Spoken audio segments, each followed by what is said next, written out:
Hi, I'm Liz Shanks, and welcome to Liz's Book Snuggery. Books create Christmas memories of the heart. Two favorite quotes I remember this time of year are, "Memory is a gift of the heart," and Thomas Jefferson's, "I cannot live without books." Memories and books are inextricably linked for me. Books create memories that resonate with enjoyment lasting long after this coda I remember as a child from a musical version of Clement Clarke Moore's A Visit from St. Nicholas. Imagine, if you will, the night after the visit from Santa with this poignant added verse. 'Twas the night after Christmas, and all through the house. Not a creature was stirring, not even a mouse. The presents are scattered and broken, I fear, and St. Nicholas won't come again for a year. Hearing those lines as a child, I found them strangely sad, but true. What memories will we give to children this Christmas? Don't laugh, but I still have the Bobbsey twin books. By the way, these classic books are still in print, inscribed by my parents from Christmases when I was 4, 5, and 6. Am I the exception in this regard? Perhaps, but somehow I don't think so.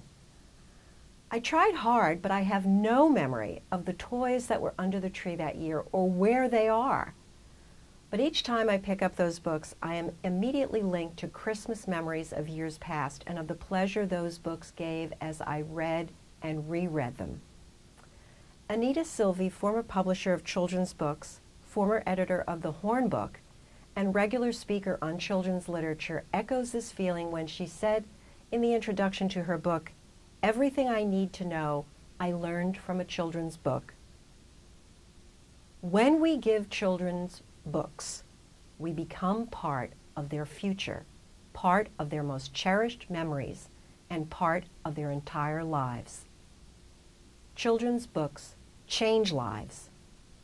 But hey, I'm a realist too, and fully realize the unforgettable feeling kids get when they receive the gift, the one they've dreamt and hoped and longed for over many months. Even Broadway has a musical version of the movie The Christmas Story, the truest portrayal of that feeling. It's the 1950s Midwest set piece of the indomitable Ralphie, whose fondest wish for Christmas is a Red Ryder BB gun, and who is undeterred by parental roadblocks of, "You'll shoot your eye out." But I think it doesn't have to be either or with books and toys, but and. Maybe some classic picture books tucked in the mix, along with some newly discovered classics, are the right balance. Christmas, after all, is all about giving. Both St. Nicholas and Santa, both noted givers, are only symbols of what we really hope our children enjoy this Christmas, the intangibles of the spirit of love, joy, and selflessness. Please create a memory and tradition of the heart this Christmas for a child with one book or a trove of timeless classics. Years from now, book in hand, they may just be thumbing through a memory.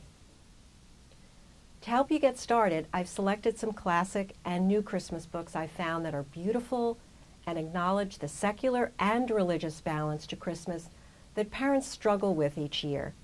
They are books that celebrate both the holy day and holiday traditions of the Christmas spirit. The countdown has started and the run-up to Christmas begins. May I suggest we all take a deep breath and perhaps sit down with one or more of these absolutely beautiful confections of Christmas books.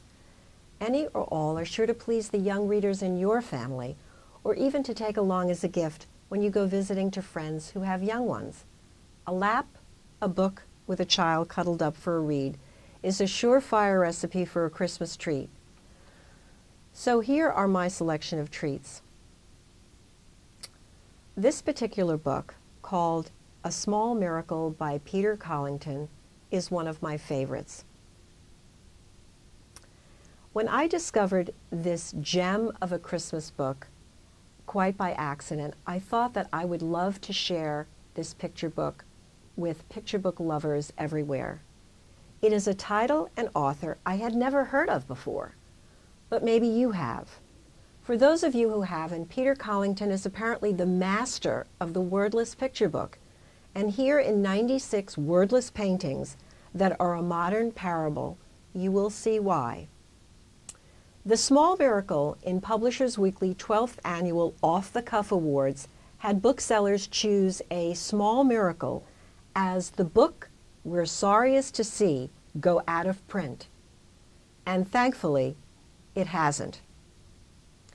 The book is simple, powerful, and uplifting in its paintings of Collington's parable-like story, akin to that of the widow's mite from the Bible, who gives unstintingly all she has.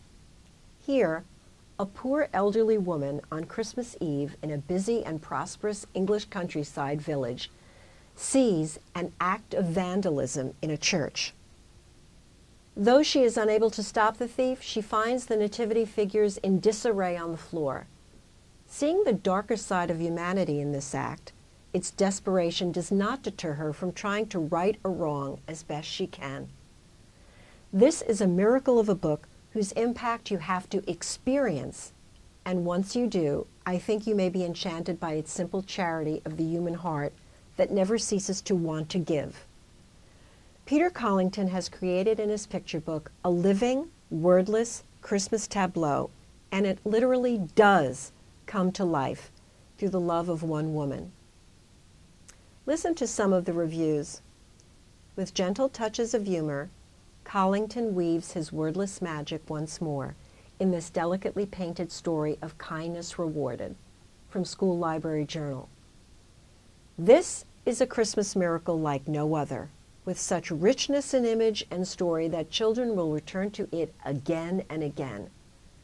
From a Booklist starred review.